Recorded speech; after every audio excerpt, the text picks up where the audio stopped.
സ്നേഹം വീഡിയോയിലേക്ക് എല്ലാവരെയും സ്വാഗതം ചെയ്യുന്നു. ഇന്ന് ഞാൻ പറയാൻ ആഗ്രഹിക്കുന്ന വിഷയം മൂലക്കുരു, വയറുകടി, പല്ലിളക്കം ഇങ്ങനെയൊക്കെയുള്ള അസ്വസ്ഥതയ്ക്ക് നമ്മുടെ നാട്ടിൽ കാണുന്ന പച്ചമരുന്നുകൾ ഏതെല്ലാമാണെന്നാണ്. വരട്ടുമഞ്ഞളും 2 കടുക്കയും ചേർത്ത് ദിവസവും രാവിലെയും വൈകുന്നേരവും കഴിച്ചാൽ അത് അരച്ചിട്ട് രാവിലെയും വൈകുന്നേരവും കഴിച്ചു കഴിഞ്ഞാൽ മൂലക്കുരുവിൽ നിന്ന് നമുക്ക് ഒത്തിരി ആശ്വാസം കിട്ടും. വിശപ്പില്ലായ്മയ്ക്ക് ഏലക്കായ, ഗ്രാമ്പൂ, ജീരകം, ചുക്ക് ഇവ സമം എടുത്ത് പൊടിച്ച് കുപ്പിയിൽ സൂക്ഷിച്ചു വയ്ക്കുക. അതിൽ നിന്ന് കുറച്ചെടുത്ത് തേനിൽ 3 നേരവും കഴിച്ചു കഴിഞ്ഞാൽ നല്ല വിശപ്പും അതുപോലെ ഭക്ഷണത്തിന് രുചിയൊക്കെ കിട്ടും.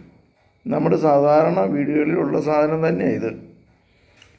തടി കുറയ്ക്കാനായിട്ട് കുറച്ച് 1 സ്പൂൺ തേൻ ചൂടുവെള്ളത്തിൽ ദിവസവും കഴിക്കാനായിട്ട് ശ്രമിക്കുക.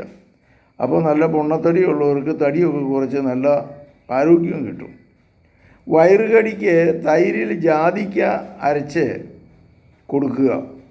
അപ്പോൾ അതുപോലെ തന്നെ മാതളപ്പഴത്തിൻ്റെ അല്ലി പിഴിഞ്ഞെടുത്ത് നീരും തേനും കൂടി കഴിക്കുക.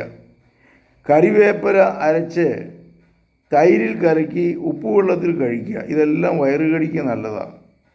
അപ്പോൾ വളരെ എളുപ്പത്തിൽ നമ്മുടെ വീട്ടിൽ തന്നെയുള്ള സാധനം, അതിന് വേണ്ടിയിട്ട് ആശുപത്രിയിലേക്ക് ഓടേണ്ട കാര്യമില്ല എന്ന് ചുരുക്കം. ചുണ്ട് പൊട്ടുന്നതാണെങ്കിൽ വെള്ളരിക്കയുടെ നീരും കുറച്ച് അല്പം കൂടെ വെള്ളവും കൂടെ ചേർത്ത് കവിൾ കൊള്ളുക. ഇതുപോലെ ചുമന്നുള്ളി പശുവിൻ പാലിൽ കുടിക്കുക. ഇങ്ങനെ വന്നു കഴിയുമ്പോൾ ചുണ്ട് വരണ്ട് കീറുന്നത് ഒത്തിരി കുറഞ്ഞു കിട്ടും.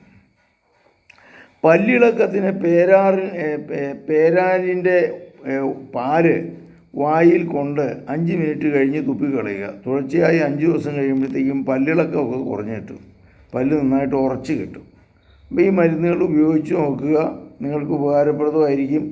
വളരെയേറെ നമ്മുടെ നാട്ടിൽ തന്നെ കാണുന്ന വീടിന് ചുറ്റുമൊക്കെയുള്ള സാധനങ്ങൾ ഉപയോഗിച്ച് കഴിഞ്ഞാൽ നമ്മുടെ സാധാരണ പ്രശ്നങ്ങൾ പരിഹരിക്കപ്പെടാനായിട്ട് സാധിക്കും. ഒരു നിമിഷം കണ്ണുകൾ ഇടയ്ക്ക് കർത്താവേ മക്കളെ അനുഗ്രഹിക്കണമേ. ഇവരുടെ ദുഃഖങ്ങളും വേദനകളും അസ്വസ്ഥതകളും അങ്ങയുടെ സന്നിധിയിൽ സമർപ്പിക്കുന്നു. മൂലക്കുരുവും വയറുകടിയും ഒക്കെയായിട്ട് വിഷമിക്കുന്ന വ്യക്തികൾക്ക് അല്പമെങ്കിലും ആശ്വാസം നൽകുവാനായിട്ട് അങ്ങ് ഈ മരുന്നുകൾ ഉപയോഗപ്പെടുത്തണമേ. നമ്മുടെ കർത്താവായ ശംശിയുടെ കൃപയും പിതാവായ ദൈവത്തിൻ്റെ സ്നേഹവും പരിശുദ്ധാത്മാവിൻ്റെ സംസർഗവും നിങ്ങളോടുകൂടി ഉണ്ടായിരിക്കട്ടെ, ഇപ്പോഴും എപ്പോഴും എന്നേക്കും. ആമേൻ. ഈ ശംശിയായിരിക്കും സ്തുതിയായിരിക്കട്ടെ.